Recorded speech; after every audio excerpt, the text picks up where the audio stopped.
All right, welcome back to the Wrestling with Altitude podcast. I am your host, Mr. Fourth Row, and on this episode, I am joined by one of my local wrestling superstars, and that's Hale Rogers, Bruce Rogers. Bruce, how you doing?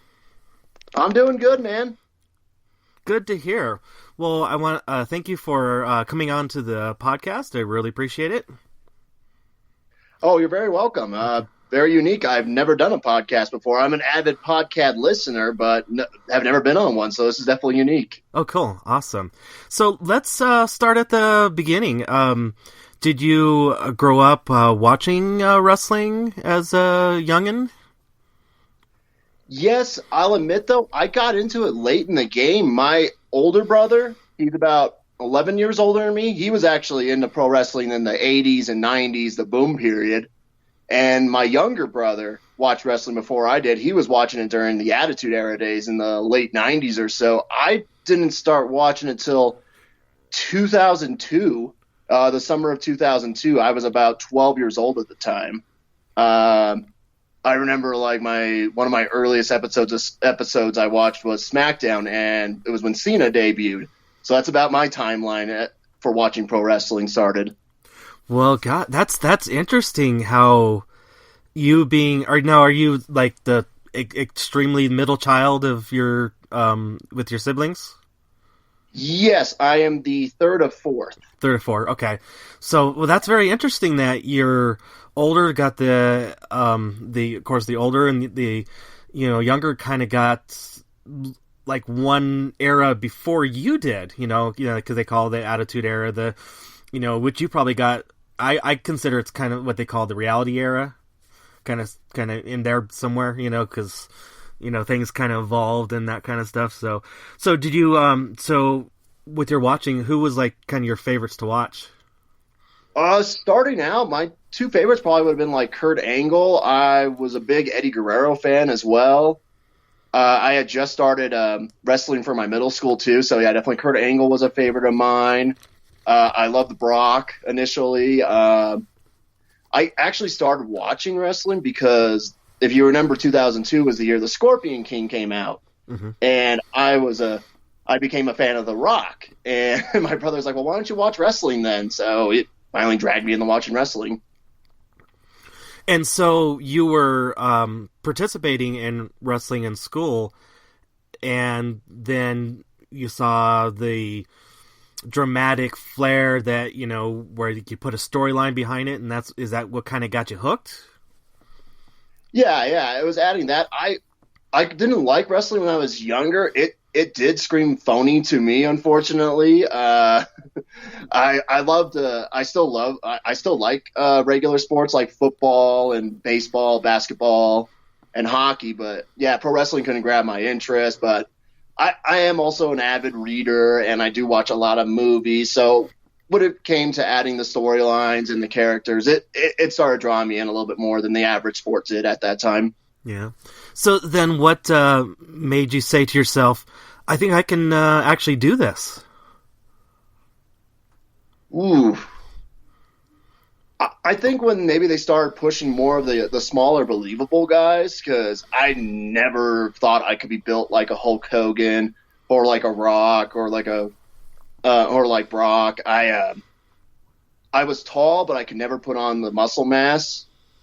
I was just a big, tall twig back in the day. I hit 6 foot in middle school, and I stopped there. I thought I was going to be in the NBA, but once you hit 6 foot and you really can't dribble or shoot the ball, there is no real outlook for you. But yeah, I think when they started pushing the smaller, more believable guys, more of the technicians like Eddie and like Jericho, I felt like I could be those guys' size though if I hit the gym as hard as I can and eat the right food.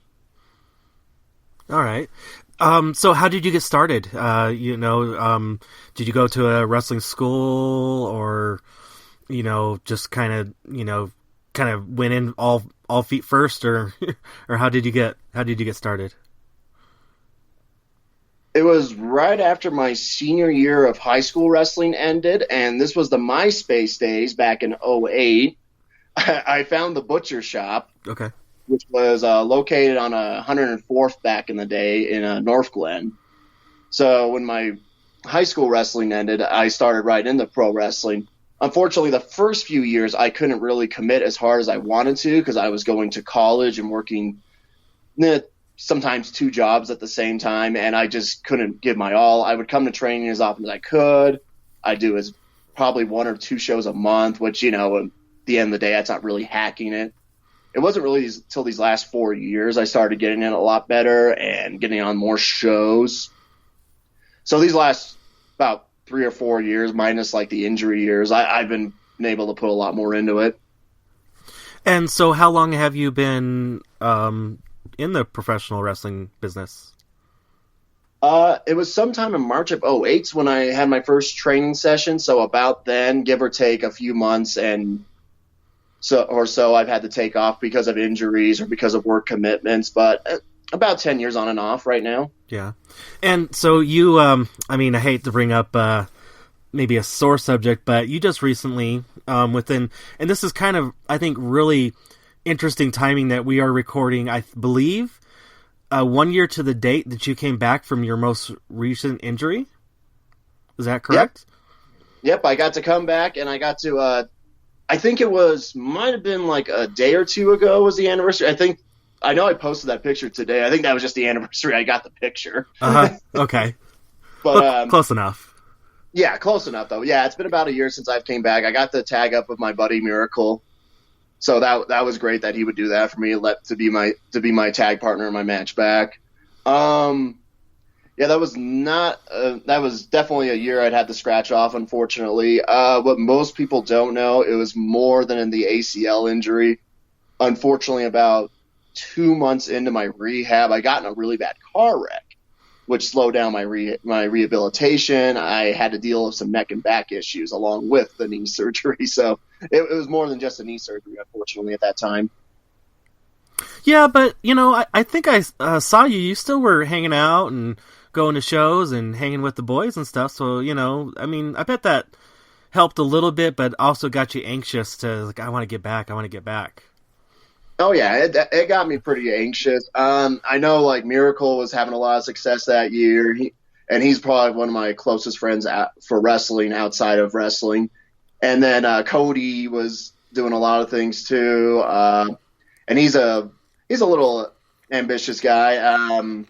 He was definitely a driving force to help me come back. He disturbed me because he called me the day after my surgery, and I don't handle calls very well. I'm more of a text guy. I was just like, please, Cody, do not call me unless there is an emergency. I'm not the only one that's that way. Fun fact, Gossard's that way too. So if you call him, he will hang up immediately. Oh, I believe that, knowing what I know of him. Oh yeah. He'll just be like, "What's up?" And you'll tell him, and he'll just be like, "Oh," and he'll just hang up and just start texting you. I'm like, God.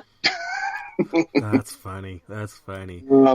Yeah. So Cody definitely he helped me a lot with getting motivated and getting back. And when I came back last year to training about August or so, it was Cody, Delta Jr., and Xander Creed. We were working out at a gym in Commerce City, helping me get my form back and trying some new stuff. I've added some different moves and some different psychology to my character since I've come back. It might not be noticeable to the average fan, but it makes a world of difference to me having more of a defined move set than I used to have. I see. So, you and I have probably only known each other for maybe going on probably almost a year. So don't know a lot of the old stuff. But I can say just for the current stuff looks pretty darn good to me. So. Yes, I feel this is probably my best form I've ever had, actually. So it was nice to finally. The year helped me reset a lot mentally. I could kind of see the forest through the tree? Yeah, maybe that's the expression. See the forest through the trees. I could kind of put aside just because there was a grind. It was go to work. It was go to lifting, go to training, and there wasn't really a lot of room for original thought. So I kind of just need a year to mentally reset along with rehabilitation. So it helped a lot, and it's improved my work a lot. Yeah. So shortly after you came back, you won the New Era. Trying to remember 5280 champion. Yep, 5280. Yeah. So how was that? How did that feel to shortly come back from the injury and capture gold already? It was very validating. I was really excited that they made that decision to put a title on me. I hadn't felt like I had regained my form 100% at that time. I was still maybe 2 months back or so, but it was nice to see that they had faith in me to allow me to do that. And it made me work a lot more harder. I'm in a lot better shape than I was at this time last year, so I'm happy for that. And that title really helped motivate me, get my head straight. And it also gave me a chance to work with a variety of guys I hadn't worked with before and have a little bit more of a bigger match feel for my matches. Okay, well then, and speaking of that, who are your some of your favorite opponents to work with? Coincidentally, I'll actually be facing off one of my favorite opponents this Saturday, and that's Duff Doyle. I love working with Duff. Cody, may he rest in peace. Just kidding. He's only in San Diego. I like my matches with Hoodlum. I don't know if we'll see a match with him anytime soon. I know he's got commitments, and he's moved to Missouri, so I don't know if we'll be facing off anytime soon, but I wouldn't mind another match with Hoodlum. Who else?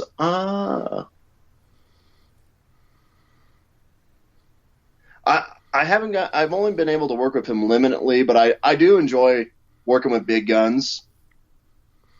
Coincidentally, the guy that took the 5280 championship from you.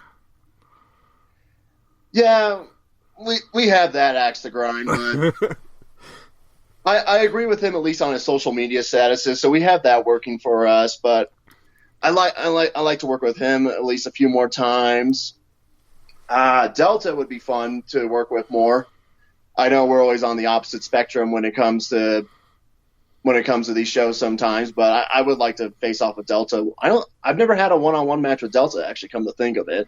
We've done some multi-man match stuff and some tag matches, but I haven't had a one-on-one match with Delta.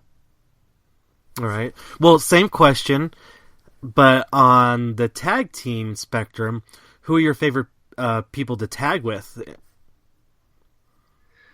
Well, I probably have to say number one, Hunter Gray, so he don't eat me, and we're also the Lucha Libre and Laughs champion right now. We won those belts on Friday night, so we're very excited about that.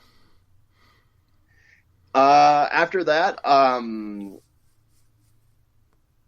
Miracle, considering he's one of my best friends outside of wrestling, and we had started tagging before I got hurt. Unfortunately, my injury slowed us down a little bit, and he has to take some time away, unfortunately, right now. But I would like to reunite with him someday. I know back in the day, tagging with guys like Wayne DeWayne, I don't know if you remember him, but he was quite a natural talent. He was trained by Lance Storm back in 2011-ish, I believe. But he was always fun to tag with. And Kevin Magoon, we only got to tag a few times, but he was my initial training partner. Unfortunately, he has taken time away. He's in the military right now. But we did tag over the summer one last time, so hopefully we can tag again. All right. Okay, now what about dream opponents, both in singles matches and tag team matches? Ooh, that's always been like a well, when it comes to the dream matches, I always try not to focus on those sometimes. It's just sometimes it would be crushing to think like, oh, that'll never happen. So I don't usually put a lot of thought in future dream matches, but obviously tag-wise, I think a match between Hunter and I and maybe a Chikara-based team would be awesome. Oh, so the Ragnarokers versus another character team. Yeah, exactly. Like that'd be fun. Battle Cat and Super Thunder Frog. Oh, okay. and those ice creams would be fun as well. But yeah, that would be great for tag. Singles wise, I've really never put thought into it that much. I know a lot of the guys that I've idolized, they're no longer in it or wouldn't have the matches I'd want to have. Who do you think would be a good dream opponent for me, actually? Who would you see me matching up with? That I'm turning it back to you. Well, I would, like you said, I would love to see you square off with Delta Jr. I think that would be kind of fun. It is, it's always kind of tough when a face faces another face, because it's always when you for me as a fan, when you like enjoy both of the wrestlers so much, it's hard to do the. Always easy to do the yays, and it's hard to do the boos. It's so difficult. But if it could somehow work like a triple threat, that's always easier, and add a heel in there somewhere. So it is kind of tough. I totally agree with you. But going back to how you said about maybe facing somebody in Shikara, I mean, like you said, you just won the tag team championships from in Lucha Libre and Laughs, and I know they always seem to bring in a lot of Chikara talent, so that I think is a very good possibility. So I'd say, Nick, if you're listening to this, let's make it happen. Yep, bring on the colony. There you go. That would be fun too. So, but let's talk about continue to talk about the future. So what do you've got going on right now in the near future, and hopefully the not too distant future? Well, this Saturday we have New Era, Mile High Comics. Showtime is 6:30, I believe. And I will be facing Duff Doyle that night. Looking forward to that match. As always, I'll be every month at New Era, every month at Primos. I have been told I will be on the next Lucha Libre and Laugh show in February. I believe that weekend is the 21st and 22nd. It's going to be a 2-night intergender tournament. So that's a first for Colorado, and I'm looking forward to that. Let me double check that date. 22nd and 23rd. It's going to be an intergender tag tournament. Yeah. So, any idea who your partner is going to be? I actually do not know. I know I am in the tournament, but my female partner has not been named yet. Oh, well, they haven't named a lot of announcements, but who would you like? I mean, they've announced Valkyrie, and they've Jordan Grace, but any thoughts about who you would love to tag with there? Well, I got to go with Ali Gatto. I mean, she is the champ. I mean, that's the easiest choice there. Yeah, and you could match outfits because you like purple, and I know she likes purple. So yep. We'd probably have the flyest entrance gear, so that would work. Bentley, she's really turned it on the last few months, and that would be interesting to tag with her. I know she's really young, so that'd be fun to tag with her. Yeah, I like that.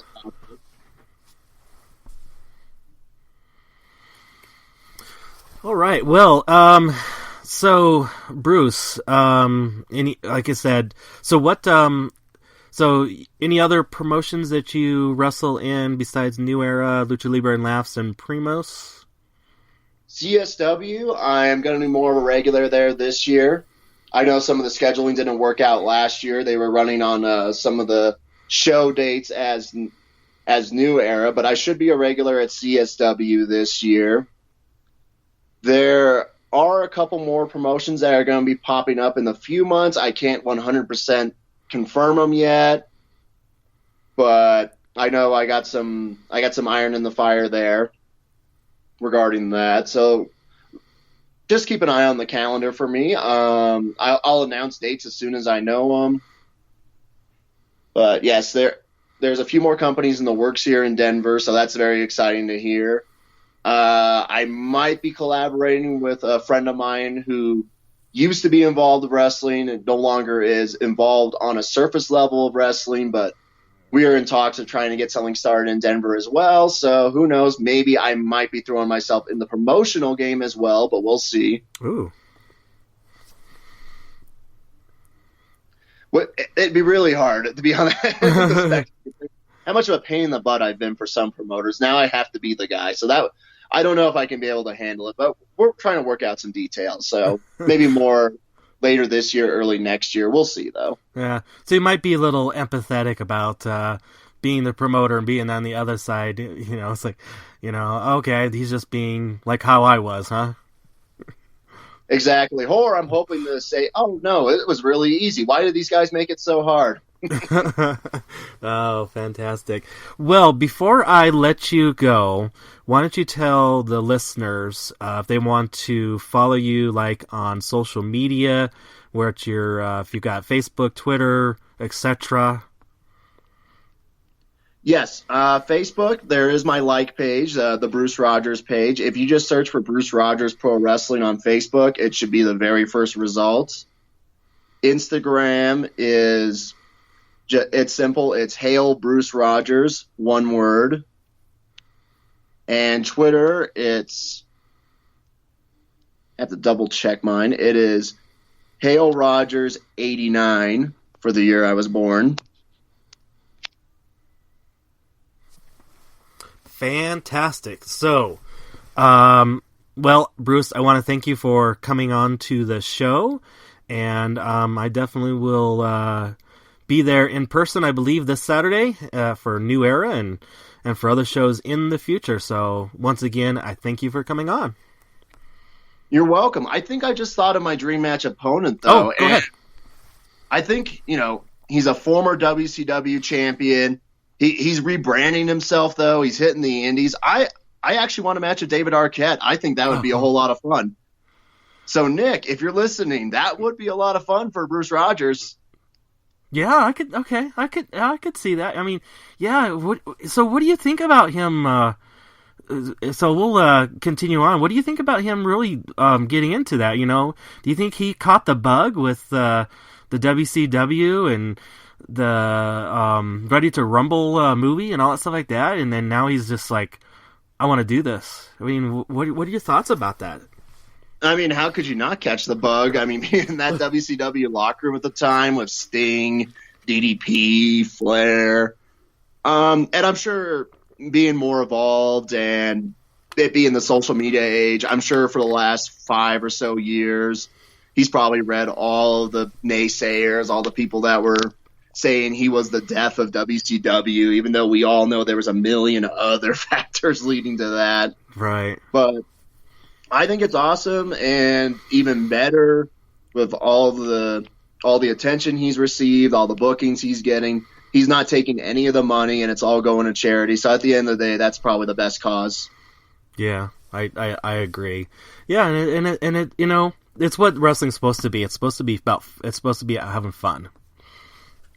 Right. You're creating an adventure. You want people to live through you. Exactly. All right. Well, great. I'm glad we got that last little bit thing in there. And once again, thank you for coming on to the podcast. Oh, you're very welcome. Thank you for having me.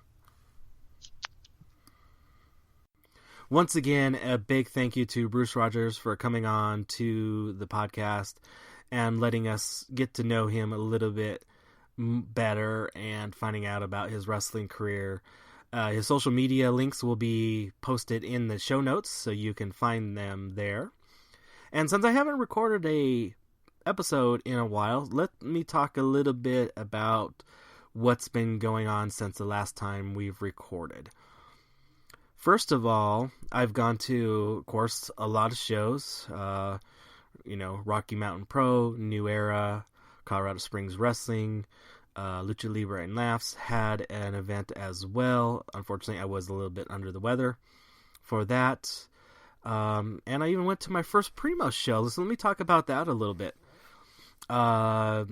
Primos is held at the Watering Bowl over in Denver, Colorado, at the like I said, the Watering Bowl. It's a very interesting facility. It's as you can maybe tell from the title, the Watering Bowl. It's kind of like a dog park themed kind of place.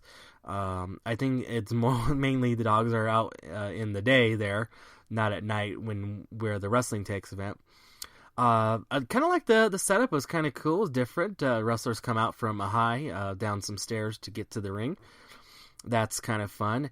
And where I was sitting, we kind of were on parallel because they put in barstool type chairs for us to sit in on the floor.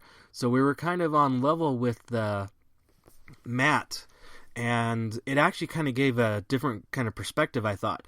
And that perspective was that the wrestlers were a little bit larger than life than when I'm normally used to seeing them. So I thought that was kind of a nice, good, contrasted look there. The show was very good. The main event was stupid crazy, I would have to say, and in a good way. It just seemed like it was Delta Jr. and Zero Monster Filter for the Primos championship, and they went out at so kudos to them too for really bringing in the main event match, if I could speak correctly. A lot of other great show people that were there as well. I got to see a lot of people I haven't seen before. And, of course, Big Guns was defending the 303 championship, and he defended successfully, so that was kind of nice to see. Of course, interviewed him and talked to him multiple times. So, overall, a great show. Then we also had a new development when it comes to Rocky Mountain Pro. They are no longer holding their regular charged tapings on Saturdays. They are now going weekly with charged on their Twitch channel, on their Fight UK channel, and also they've now signed a agreement with Right Now TV, which is in, I believe at the current time of this recording, 9 markets across the country, so you could possibly have that. You also, I have found out, since they don't have a Denver affiliate, which is very strange in my opinion, you got this promotion based in the Denver, Colorado area, but there's no Right Now TV affiliate. They, maybe Rocky Mountain Pro can kind of push them to say, hey, we need to get in our local market. But you can watch it online as well. They do have a Roku app, which is probably going to be the way I'm going to watch that channel and watch it live. You have to watch it live. They don't have any on-demand capability as of yet with Right Now TV, but they said hopefully in the future. But that's how I'm going to try to watch it if I'm around. But that's so... 2013 to watch TV live. It's in my opinion, it's yes, you can watch some things live. Some things are great live, but if you want to go back and watch them again for a second time, you need that on-demand or DVR type capability. I guess I could probably set some kind of way to record it if I wanted to get into that, but we're not going to talk about that now. It's probably going to be a little too out there for all, gonna probably nerd you out, as Chongo Bronson would probably say. But so they've got that going on now, and they are now going to Thursday nights. Every Thursday night they're going to have their Mercury Pro Wrestling Academy student showcase, which is now the Ignition show that they have had in the past. That's going to be on at 7 p.m. Mountain Time, and then they're going to follow up their regular charged show. They're going to be on Twitch live every week, and then they'll have those available later to view, either through the Twitch channel or through those other means, as well as that I mentioned before, as well as I believe they're still on the Global Wrestling Network as well. So if you don't want to watch it on Twitch, or if you want to watch it those other ways, any kind of support they would probably greatly appreciate. And then so that's every Thursday. So this Thursday coming up, January 10th, they're having their 2 shows, Ignition and Charged. But then this coming Saturday, like Bruce was talking about, there's going to be New Era Wrestling, and they're holding their January show, and I believe that is New Year's Bash 2019. They are having it at the Mile High Comics Mega Store at 4600 Jason Street in Denver, Colorado. If you want to get tickets ahead of time, you can go to neweraprowrestling.com and you can purchase tickets right there. Always good to buy tickets in advance.